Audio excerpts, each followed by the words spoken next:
correspondent for the New York Times and author of a new book, The Perfect Weapon. Coming up on Forum, Sanger will join us to discuss the changing nature of global combat and how the U.S. government is grossly unprepared to deal with cyber threats. That's next, after the news. Welcome to Forum. I'm Michael Krasny. Just a decade ago, the threat of cyber attacks was largely absent from the annual threat assessment that U.S. intelligence agencies prepared for Congress. That's according to New York Times national security correspondent David Sanger. But now, after Russian hackers broke into the Democratic National Committee's computer systems in 2015, and as evidence mounts that foreign entities have placed malware in U.S. electrical grids, cyber attacks rank as the nation's number one threat. David Sanger, who's shared 3 Pulitzer Prizes for his reporting at the Times, has been investigating the newest technologies of war, and he joins us now to talk about his new book, The Perfect Weapon, all about the scope and severity of the cyber threat against the U.S. and how prepared the nation is for the growing onslaught of cyber attacks on its systems and institutions. He was also in Singapore for the recent North Korea summit. We'll get his take on that as well, and welcome back to Forum, David Sanger. Great to be back with you, Michael. Well, let's begin with North Korea because you were there and you asked a number of questions at the press conference, dealt with the Trump team. I mean, the assessment seems to be that not much came out of that, at least where the United States is concerned in terms of in terms of whatever. Yeah, right. It was certainly nonspecific. Look, I give enormous credit to President Trump for the instinct to go out and have a direct meeting with Kim Jong-un. For 35 years, that I've been covering the North Korea stuff since I was a young reporter in Tokyo and wrote some of the first pieces about the existence of the program in North Korea at a time Americans basically had not heard about it. We have been trying one method, which is go try to strike a deal with the North Koreans and dangle the possibility that there could be some rapprochement and a meeting of presidents. And it never worked. You sign the deal, a few years later it would dissipate, and the next thing you knew, the North Koreans were setting off nuclear weapons, they were testing intercontinental ballistic missiles, and we were back in the same process. And I think the president had the right instinct. He had to break the cycle and try to develop a relationship directly with Kim Jong-un and try to see if in a society where all authority sort of flows down from the top, that an overall agreement from him would then force the North Korean bureaucracy and military to do what they needed to do. That said, I don't know that it's going to work. And the agreement that he got, because he was so desperate to keep the meeting going, was more vaguely worded than what we had seen from the North Korean government in 1994 when Kim's grandfather was still alive, in 2005, and in 2008. And what worries me now is that the president, having come back and declared we no longer face a threat from North Korea, that Kim Jong-un will say, well, this is great. All I had to do was go to Singapore, nice town. They took me on a tour of sort of the nightlife spots. We met, we had a nice lunch, and he declared that the threat was over. Back to work, guys. Yeah, total denuclearization. We kept hearing that over and over again. That's and right. Of course, there wasn't any talk at all about cyber weapons, and we want to get into that with you. But also, I picked up a copy of the new Bloomberg edition, Bloomberg Business. Maybe you saw it, and the headline was, investing in North Korea. I mean, Trump was talking about these beaches and everything, and so, according to some wags, he really threw out a lot of temptation in front of young Kim Jong-un and said, you can do like these countries that are near you. You can build, enormous empires, like maybe even have a Trump Tower. Well, he approached this the way he would approach a real estate deal. And the president's, having done the Times' foreign policy interviews with my colleague Maggie Haberman with Mr. Trump prior to the election, and I spent about 3.5 hours with him on various foreign policy issues, and then dealt with him a bit since he's been president. He approaches everything as if every nation, every leader is motivated by what motivates him, which is the profit that would come out of a development deal, a real estate deal, and so forth. If you're Kim Jong-un, there's only one thing that truly motivates you, which is assuring regime survival. If he can get investment and money along the way, that's great.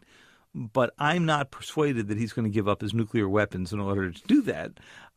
I am persuaded that he may be willing to give up some of them and enter what he would view as arms control talks, because that would make him sort of play the role of the Soviet Union or now Russia, and talk about numbers, but get an agreement from the United States that North Korea is a de facto nuclear power.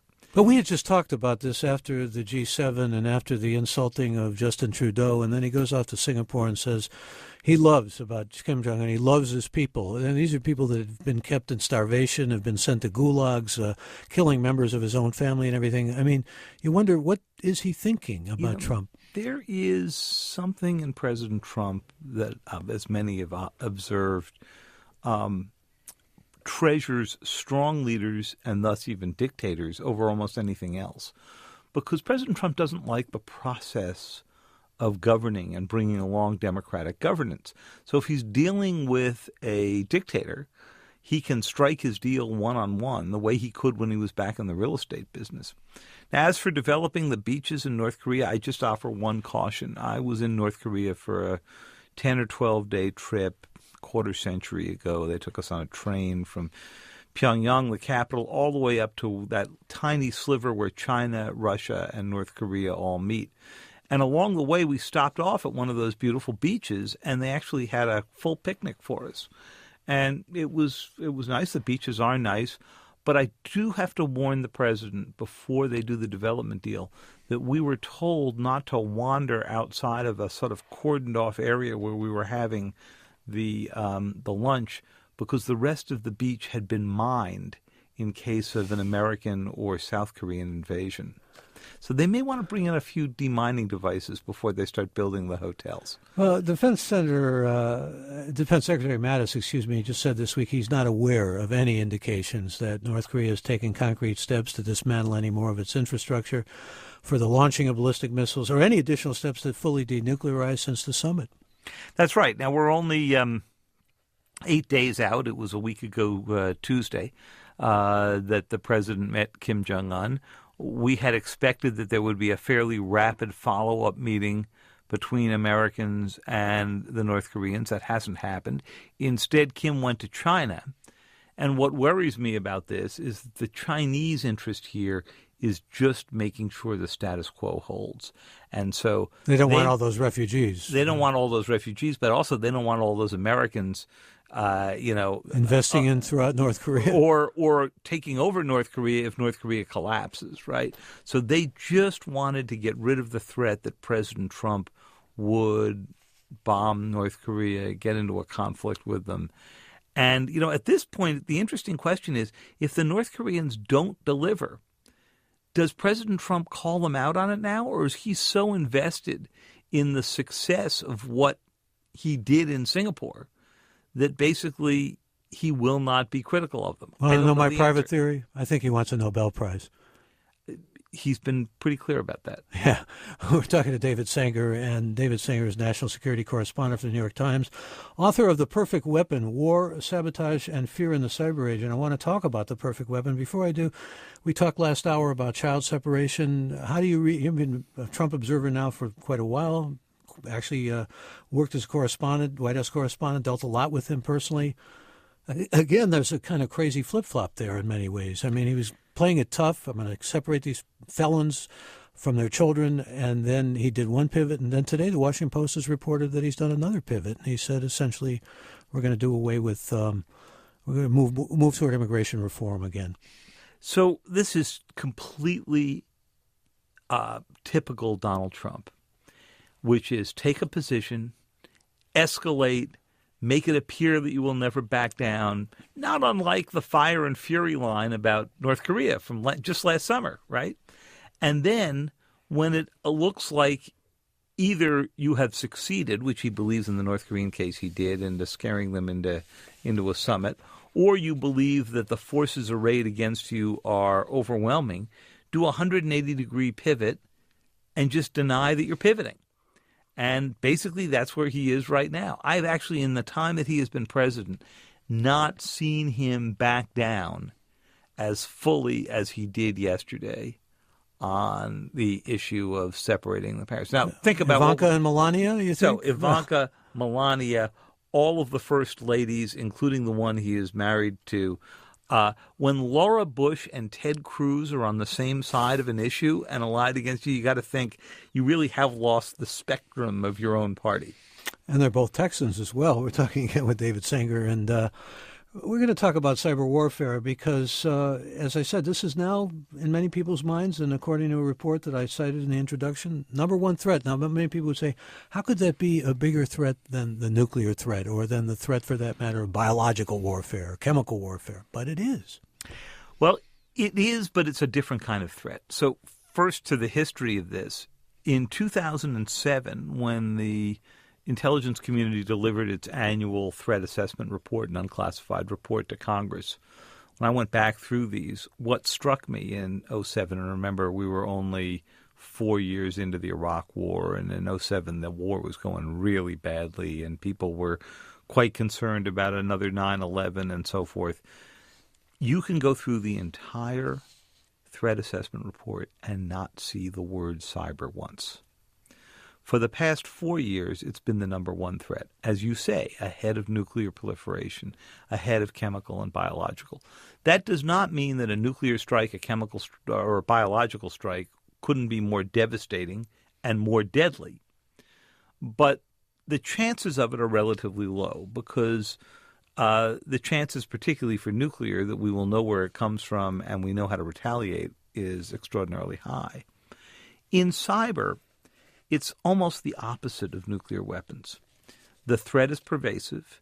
You can dial it up or dial it down. You can hide pretty easily where it comes from. The chances that you'll get retaliated against are pretty low. When you think of all of the cyber attacks on the United States since in the past 4 or 5 years, the Iranian attacks in response to what the United States did to take out Iran's nuclear program with cyber weapons. With Israel, that's right. And we can get back to that one in a moment because it's where my last book sort of left off and where this one picks up.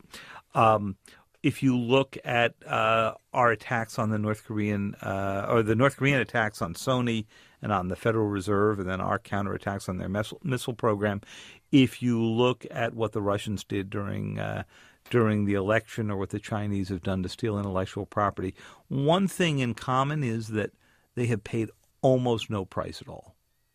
And states have come to recognize that cyber is the best way to go attack an adversary and probably face no retaliation. And that's why it has become the primary means that states use now to undercut each other. That's why you call it the perfect weapon, in addition to the fact that not only are there no tracks, as you alluded to before, but it's cheap, a lot cheaper than those other weapons. Dirt cheap. So look, if the North Koreans can afford to mount sophisticated attacks against Sony here in California, or against the Federal Reserve, the SWIFT system, to go steal money out of central banks. They got $83 million out of the Bangladeshi central bank. They would have gotten $1 billion had they not made a spelling error in the bank transfer instruction. It's just like your mother said. Reread your work for spelling mistakes before you turn it in. So, if they had not done that, they would have gotten the $1 billion. But in each of those cases, they have learned the spectrum. And most Americans don't think of cyber as a spectrum. In the physical world, we understand there are like handguns and there are automatic weapons, and then there are tanks and military equipment, and then there are missiles, and then there are nuclear missiles. In cyber, it's everything from code that can steal material, money out of your bank account, code that can change data, alter data. I alter your medical data, which could be a problem if you went for transfusion, or code that could speed up or slow down your centrifuges in your nuclear plant and make them blow up, which is what the U.S. and Israel did in Olympic Games, which was the code name for Forgive me, not to mention power grids and cell phones and emergency response systems and communication systems, on and on we go. That's right. And, we've gotten better, Michael, at protecting our critical infrastructure. I would say the utilities and the financial industry have probably done the most because they've invested the most in resiliency. Basically, if something goes out, have a backup system that can run in. And that's a good form of deterrence. But the fact of the matter is that while we have gotten better, the attack surfaces have gotten so much bigger because we've connected so much to the internet. That Alexa that you keep in your living room, your internet-connected refrigerator. I've still never figured out why we needed an internet-connected refrigerator. Your car, your coming autonomous vehicle, all of these create new attack surfaces. So while our cybersecurity is improving, the scope of the problem is expanding faster than we could ever keep up with. And that means more countries. What are we up to now, about 30 by reckoning? Probably 30 or 40 that have significant cyber talent. The big four among our adversaries are Russia, China, Iran, and North Korea, but many other countries have the capability. And, of course, we invest billions of dollars a year in cyber weaponry that we never talk about. The British do as well. The Israelis do it as well. And Germany has just created its own cyber corps. And many other countries are creating their own. What do we know about these implants? We know they're there, right? And in terms of being able to actually determine how many implants are in our utility grids or in, for that matter, our nuclear. We got Diablo Canyon here in California, places like that. I mean, they could all be implanted, right? There are implants throughout our electrical grid, many planted by the Russians, some planted by others. And the question is, how much do you need to worry about it? So let's back up for people who may not have initially heard the phrase an implant. In the cyber world, that just means that I have secretly put a bit of code that I can use to manipulate your system inside the system, and it's sitting and growing there. A way to think about it is that it is sort of the port that a doctor puts in if you've got to get treated for something and they want to be lung cancer. For cancer, that's right. And an implant does two things. You can put a probe in it and sort of figure out what's going on inside the body. Or you can use it to actually inject drugs and affect what's happening inside the body.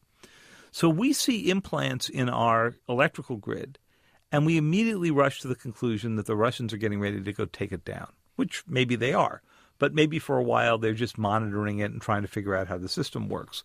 Because a cyber attack... They're too busy monitoring our elections anyway. That's right. And we'll get to that in just a moment. But with an implant, the intent is not immediately clear. So the problem with this is that we yell and we scream about the Russians putting implants in our systems. And then I say to my friends and interview subjects in the U.S. government, well, and this is somewhat of a malicious question, why don't we just try to set an international norm that no one will place implants in critical infrastructure that could affect civilians? Nothing in the power grid, certainly nothing in your election system. Why don't we just sort of set that up as sort of part of the Geneva Conventions of the new cyber world? The first thing they say, oh, David, I didn't go quite that far. The reason, of course, is the United States has put tens, if not hundreds of thousands of implants in foreign systems, and the book takes you into a program called Nitro Zeus, which was a program to basically unplug all of Iran in case we got into a conflict with them before the 2015 nuclear agreement, the one that President Trump has since pulled out of. And that would have done exactly what we worry about the Russians doing to us. Again, we're talking to David Sanger, and he'll be speaking at the World Affairs Council tonight at 6:30. His new book is out, and it's called The Perfect Weapon, War, Sabotage, and Fear in the Cyber Age. So, David, are we utterly, completely unprepared? We are not utterly and completely unprepared. As I said before, the utilities and financial industry have done a pretty good job. Our problem is we keep getting surprised, and we keep getting surprised because we're not thinking ahead to what is truly vital data. So I'll give you two examples. The Department of Homeland Security's list of critical infrastructure in 2016 had banks, power stations, all the things you would expect. It even had national monuments, right? So the Washington Monument, the Lincoln Memorial, they're all on the list. What was missing? Our election system. The fundamental infrastructure that supports our democracy was not listed as critical infrastructure. And when Jay Johnson, who was the Secretary of Homeland Security, suddenly, in response to what the Russians were doing, suggested that we do that, he had an uproar from secretaries of state, particularly in Georgia, some other states as well, who said, we're not going to allow the federal government to take over our election system. He wasn't trying to take it over. He was trying to put it on that list of things that we paid attention to protecting. Another great example, when the Chinese came in to the Office of Personnel Management, the most boring bureaucracy in Washington, and that's saying a lot, which keeps the records for everybody who goes and applies for security clearances. The Chinese came in and cleared out 22 million security files out of this that gave them a picture of the American elite who have security clearances, where they'd worked, who they're related to, who they are married to, how many kids they have, what their medical history. We're not just talking, name and social security number and birth date here. Far more data. None of that was highly protected. It wasn't even encrypted. They were keeping it in the Interior Department's spare computer space. No wonder the Chinese walked out with it. We invite you to join us. I know many of you have questions or concerns or comments. We're talking about David Sanger on global conflict in the cyber age, and President Trump has indicated that he wants to continue this. We'll talk a little bit about deterrence and what can be done other than something like a Geneva Convention, which David alluded to earlier. But I'd like to hear from you, your thoughts, your concerns, and any questions or comments you might have. Our toll-free number is available right now, and you can join us at 866-733-6786. Please feel free to be part of the program. Again, the number to call, 866-733-6786. You can also email us, forum@kqed.org, or go to our website, kqed.org/forum, and click on this segment. Or tweet us. Our Twitter handle is @KQED Forum, or join us on our Facebook page. We do want to hear from you, and we want you to join us, so please feel free to do that now. Again, the book is called The Perfect Weapon: War, Sabotage, and Fear in the Cyber Age, and you can meet David Sanger this evening. He'll be at the World Affairs Council in San Francisco at 6:30. When we return, we'll talk about deterrence, and we'll hear from you. I'm Michael Krasny.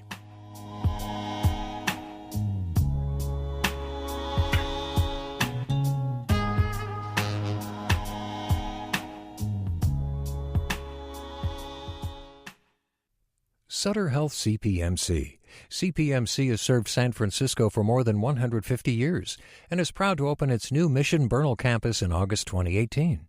Designed as a healing environment, the new hospital has all private rooms, pediatric after-hours care, and the specialists and facilities to provide comprehensive maternity services including low-intervention and multidimensional birth methods.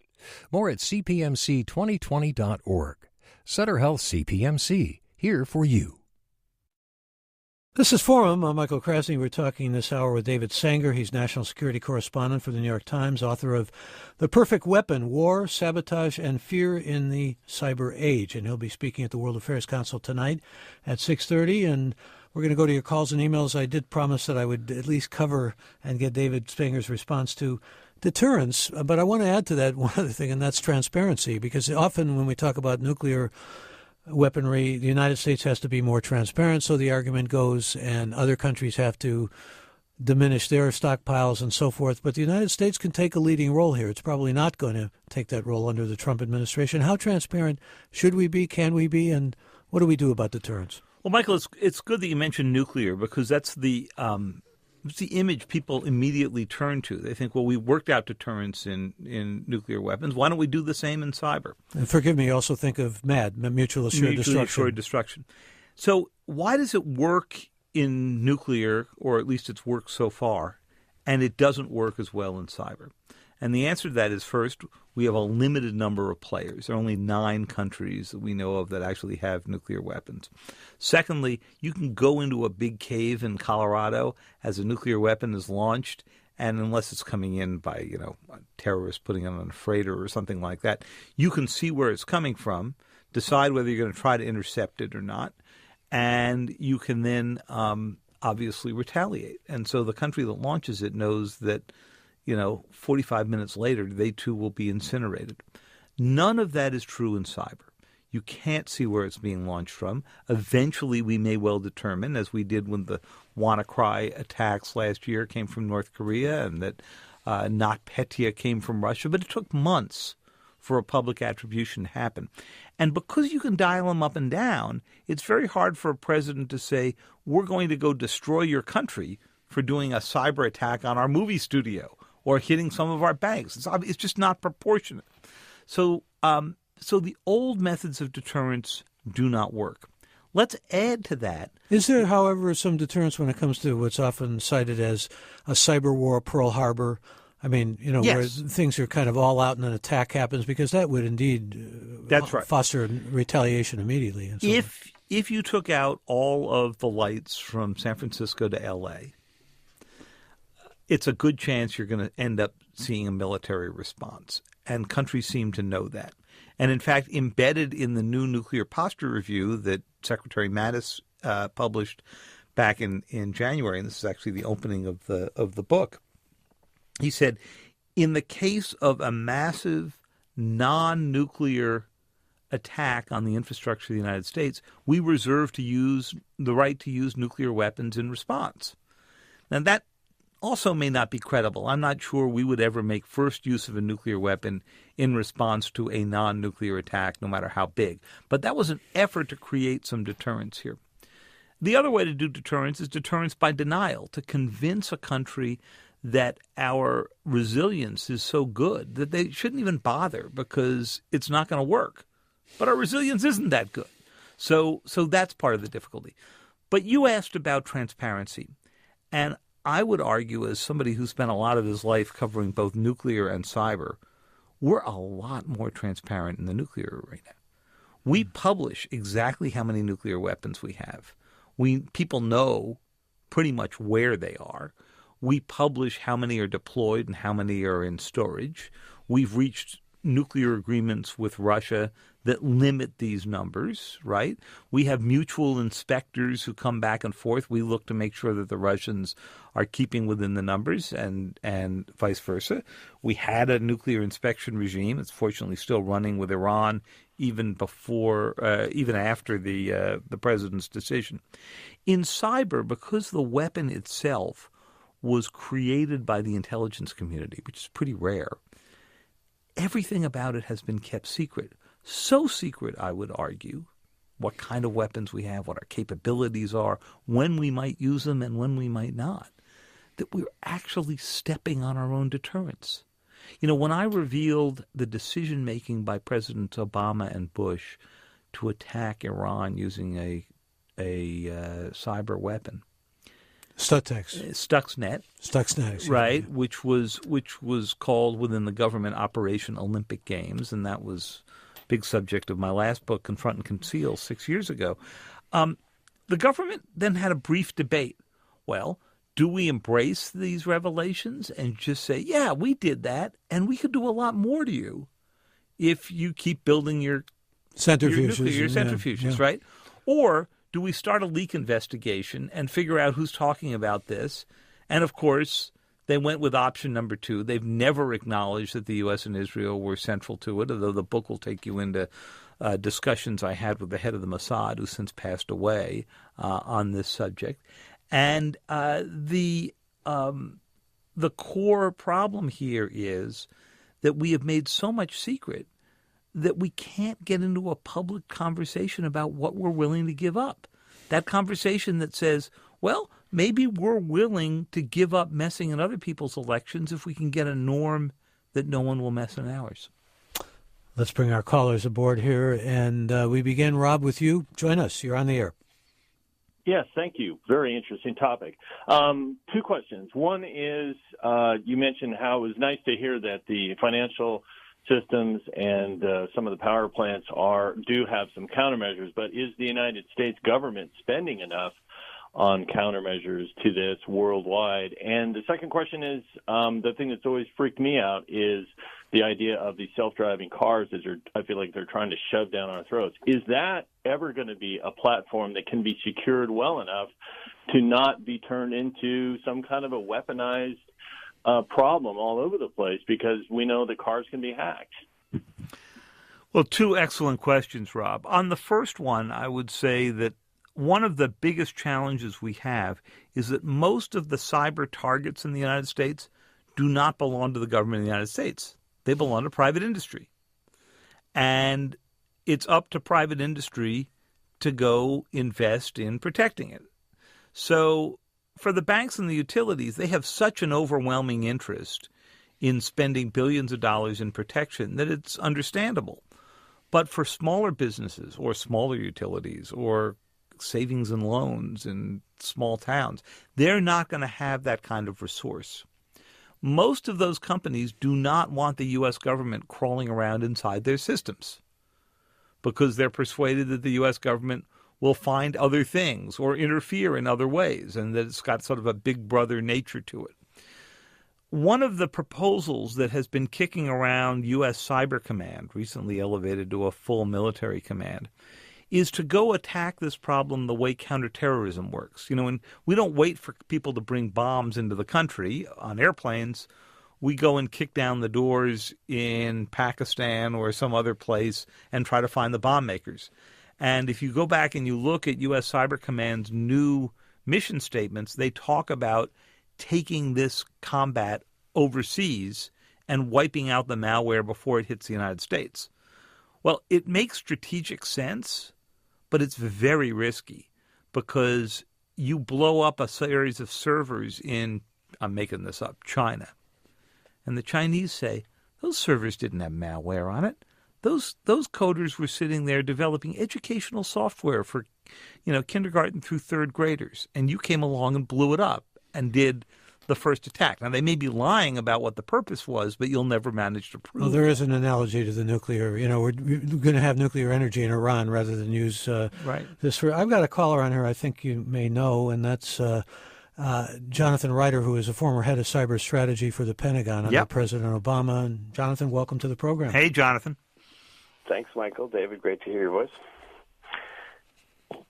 So, David, first of all, congratulations on the book. Really looking forward to reading it. And this is a rich conversation about deterrence, and we could go in all sorts of different directions. The one thing I want to ask you, David, in your reporting and research is the degree to which you think the actions the Trump administration have taken against Russia or other counter response options that the governments have taken, for example, against the Iranian hackers for the indictments or the Chinese indictments of a number of years ago, the degree to which you think these kinds of response actions may or may not have any deterrent effect so far? It's a very good question. So we'll go with the second one first, which is treating this as criminal activity and indicting members of the PLA, which the U.S. did for Unit 61398. That was a People's Liberation Army unit that was stealing a lot of industrial material. And then they went and indicted, as you pointed out, some Iranian hackers who appeared to have pretty close ties to the Iranian government. In all of those cases, we were under no illusions that there would ever be a trial. None of those hackers were inside the United States. They'll probably never see the inside of a courtroom. I think it did spook the Chinese into reaching an agreement with President Obama, and that was somewhat helpful. On the responses to the Russia hack, the book is quite critical, Jonathan, of the Obama administration, not just for underreacting to the hack, but for underreacting to the Russian hacks that preceded the DNC. Remember, before the Russians went into the DNC, and sometimes at the same time, they were into the State Department, the Joint Chiefs of Staff at the Pentagon, and the White House unclassified email system. They fought the NSA for 2 weeks when the NSA tried to get them out of the White House system. They did that mostly just to show that they could stay around and be there. The Obama administration made a decision not to name the Russians as the ones who had hacked in. Basically, they covered up the details. Well, they didn't want to seem like they were influencing the election, pretty much. This was before the election, Michael. Yeah, no, I understand. This was before the DNC hack. This was 2014 and 2015. They didn't name them for that. So if Putin looks at this and he says, well, they're not going to call me out for going into the White House system, who's going to care about the DNC, which is basically run by a bunch of college kids, right? So I think that we failed at our deterrence before the DNC. Then the DNC happens, and the president, becomes public in the summer of or June of 2016, just about 2 years ago this week, I think it became public. And what happens then? President Obama is rightly concerned that if he calls them out, they could escalate, the Russians could escalate and go after the voting machines on Election Day, and that would play into the Donald Trump argument that the election's rigged. And since they all assumed Hillary would win and that this would be used to delegitimize her presidency, you can see what was going through their heads. Now, they had that wrong, too. But in doing the interviews for the book, I went to just about everybody who was a witness to those discussions or participant in those discussions who I could find and convince to talk to me. And while a few defended the president's approach, including senior people like Susan Rice, the National Security Advisor, and Lisa Monaco, who was the Homeland Security Advisor, I had many others who say to me, if we had this one back, we would have gone after Putin a lot harder. Maybe I can ask you, Jonathan, to respond? Right. I think that's it's hard to make a decision. There's a great book, Thinking in Time, that Ernie May wrote many years ago. It's like you're caught in a particular moment in time and you've got a number of different driving forces upon you. And I can't imagine what it was like for the president to look at the political space in the United States and say, look, if I do something, it could tip the election one way or another. David, James Comey decided to take that decision.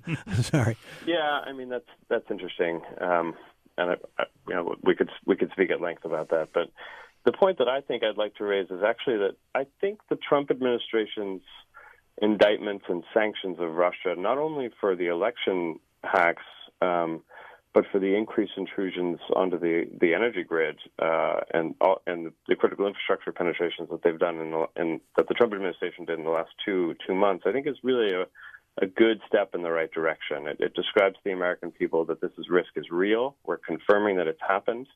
It's not just that they were in Ukraine; they were inside our grid, and we're now going to sanction them. So it describes a response option, but then it also says to the country, you need to start investing. And in order for you to invest, there's obviously a range of platforms and security tools you can buy to prevent breaches from occurring. So that I think is a really positive step. And David, I'm curious for your reactions to that as well. I would agree, Jonathan. I think that was a positive step. I also would give them credit for naming the North Koreans and the Russians in those attacks. I'm a little worried about what's going to happen going forward because when John Bolton came in as National Security Advisor, he then eliminated the position of cybersecurity coordinator underneath him in the National Security Council. That job had been held by Rob Joyce, who worked in the NSA, lifetime NSA employee. What was the rationale for that? Do you know? He ran something called the Tailored Access Operations Unit, which breaks into foreign systems. So we actually had an offensive cyber warrior in that job for the first time. That job had been around for a long time, and certainly when Jonathan was serving in the government, that job was around as well. They gave no rationale other than cyber is everywhere and we're integrating it into everything. Well, yes, but the government responses to this have been wildly uncoordinated. So the idea of getting rid of your coordinators struck me as not something that made a lot of sense. Jonathan, let me thank you for the call and go to a comment that, is related to what we're talking about here. Bonnie wants to know, how comfortable are you with the Trump administration's work to improve cybersecurity, especially regarding elections? Not very. I think that when President Trump came in, he had a brief moment to say, you know what, I won this election legitimately. There's no evidence that the Russians moved any individual vote, and to this day, I mean, it's very hard to figure out whether the propaganda, the Facebook stuff, and so forth changed minds. If you listen to James Clapper, who was on the show, yes, he's convinced otherwise. He's convinced it has, but he can't provide any evidence. None of us can, because you'd have to get inside the heads of Putin, of Americans, to figure out whether or not these these actually changed their mind, and I just can't do that. And we'll never know for sure. I heard what Mr. Clapper said. Yeah, that goes beyond what his own intelligence reports, that he issued at the time said. But I think he's got an interesting view on it. But the key point to remember here is there were huge numbers of lessons to be learned from the Russia hack, and the president could have said, we need a 9/11-like commission to go figure out what happened here and make sure it never happens again, not just from the Russians, but from anybody else. He was unable to do that because every time he heard Russia hack, he thought the legitimacy of his own presidency was being called into question, and by some it was. And so instead, he created this ridiculous commission to find the 3 million fraudulent votes that didn't exist, and that's since disbanded without reporting. I'm wondering, there's always been a concern about legislators not being really aware enough or informed enough when it comes to technology, not really understanding a lot of the technology. This would be true, I presume, for cyber warfare, too, wouldn't it? Absolutely. You've got a lot of members of Congress, a lot of older members of Congress who don't use computers, don't live on the net the way many Americans do, don't understand the technology.